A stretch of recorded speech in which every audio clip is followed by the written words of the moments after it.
Catherine Hardwicke's Nativity story is a biblical epic chronicling the time leading up to the birth of Jesus. During this critical analysis, we will unearth the authenticity of the characters, the scenery, and the narrative. We will also point out discrepancies and controversies throughout the story.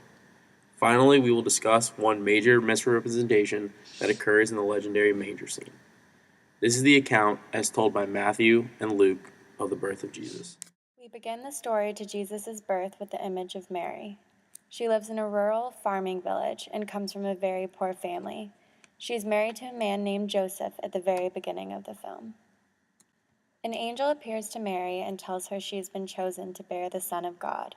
After visiting her cousin Elizabeth, who was miraculously conceived in her old age, Mary returns home noticeably pregnant, to everyone's surprise, including Joseph and her parents. The town is scandalized by Mary's apparent breaking of her marriage vows, and Joseph agrees to spare her life by not pressing charges. When an angel appears to Joseph in a dream and tells him that Mary speaks the truth, he takes his young wife back. When Mary and Joseph embark on a journey to Bethlehem, love and affection grows between the two. At the same time in Persia, 3 wise men set out for Bethlehem after a prophecy tells them that the new king will be born there. Upon their arrival, Mary goes into labor, and the only available resting spot offered is a stable. Jesus is born as a bolt of lightning strikes the stable, and the shepherds arrive to see the new king born for all of mankind. All of us tried to really learn as much as we could about the historical accuracy. What would people really wear at the time? Their clothes would look like the sheep that they have in their village, because that's where they cut the wool and wove cloth for what they wore. So you'll see in the film the same color of the sheep as the color of the clothes.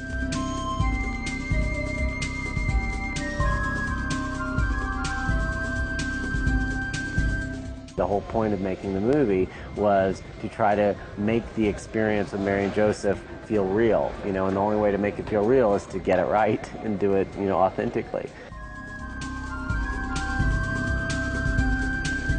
A diverse group of actors made up the cast of the Nativity story.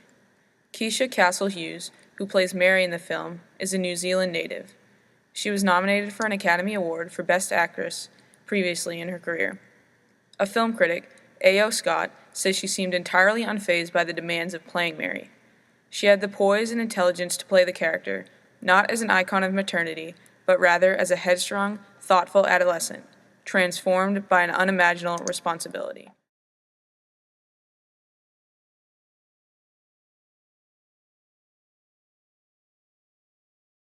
Although we feel the Nativity story as a whole stayed accurate in its retelling of the biblical plot, the scene of the actual birth of Jesus is challenged for its lack of authenticity. Professor Apostolos Kappadona, a widely published cultural historian specializing in the study of religious art, lends her opinion on some of the discrepancies in this manger scene. You have 2 choices who actually probably was there: Mary and Joseph and the animals, or Mary, Joseph, the midwives, and the animals, but not all the wise men and all the neighborhood and, all the reporters from CNN and this big, massive scene as you have it in some movies. As plans moved forward to market the movie to Christian audiences across the country, Keisha Castle-Hughes, the 16-year-old actress who played Mary, announced that she was expecting a baby with her boyfriend of 3 years. Our next question focused on whether or not the controversy of Castle-Hughes' pregnancy out of wedlock would affect the reception of the film. I think throughout the history of 20th century interpretations of biblical stories, we've had an emphasis placed on the actors, actresses, producers, directors, in some way to live model lives, model Christian, moral, exemplar lives. And in fact, DeMille probably set the standard for that, not himself, because he really was not an exemplary moral individual, as we might define that. But he was for his actors and actresses playing in The King of Kings, and he made every one of them sign a contractual agreement that they would not enter into any extramarital relationship. They would not be caught drinking or smoking or any of these things in public, because he felt that would damage the reception of the film.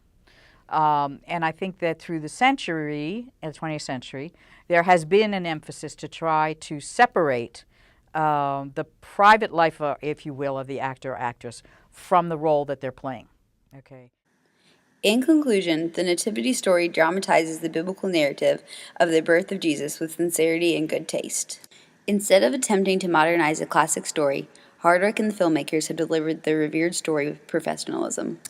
They succeeded in producing a movie with enough conventional movie elements to entertain, suspense, character development, and engaging dialogue without disrespecting the original scripture.